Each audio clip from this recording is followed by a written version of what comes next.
February 1956. In the heart of New York, Operation Big City was underway. A Ford Mercury, specially adapted with a hidden exhaust pipe, pumped out bacteria onto the streets of Manhattan.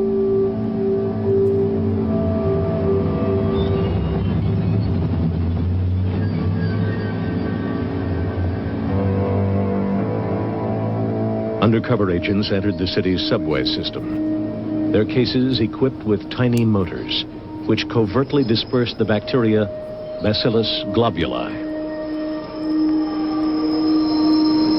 10 years later, the Army returned.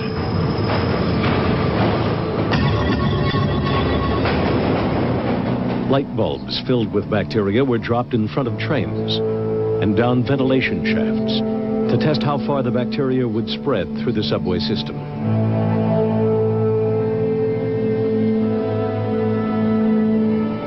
For years, these public experiments were kept secret from the citizens of New York.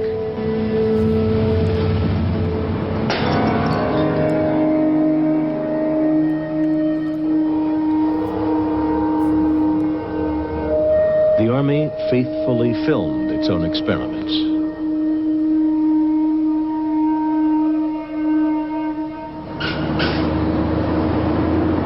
This Washington, D.C. bus station was the site of another secret test. 30 similar trials were conducted at public locations all across America. One of the earliest experiments had fatal consequences. In 1951, the Army sprayed the bacteria Serratia marcescens over San Francisco. 11 hospital patients developed a mysterious infection, and within days, Edward Nevin died from an illness caused by the same bacteria.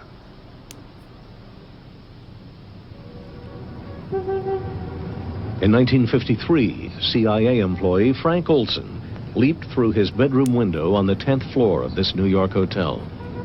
9 days earlier, a fellow CIA scientist had secretly spiked his drink with LSD. It took the government 22 years to acknowledge its role in Frank Olson's death. Another cover-up concerned the death of a civilian, Harold Blower. Suffering from depression, he was a patient at the New York State Psychiatric Institute.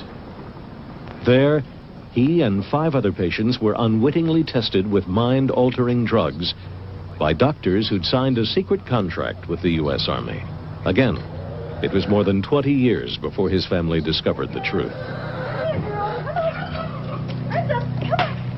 In 1975, I was living in California with my 2 children, and there was a knock on the door, and 2 people in uniform were at the door. They said they were from the Pentagon, and they wanted to talk to me about the death of my father. And I told them that my father had been dead a long time. They came in and they told me that they had found papers at the Edgewood Arsenal in Maryland, and these papers had information about my father's death. It took Harold Blower's family 15 years of fighting the government in court before a judge's ruling established the facts. On January 8th, 1953, between 9:53 and 9:57 a.m., my father was injected with 450 milligrams, or 6.47 milligrams kilograms of body weight of EA1298. According to the drug study notes, at 9:57, my father became very restless and had to be restrained by the nurse. He began sweating profusely and flailing his arms wildly. At 10:01, he pulled up in bed, his body stiffened, his teeth clenched, and he began frothing at the mouth. Similar reactions continued for over an hour. My father was still talking and moving his legs randomly at 11:05. Finally, at about 1.5 hours after the injection had begun, my father lapsed into a coma. He was pronounced dead at 12:15 p.m.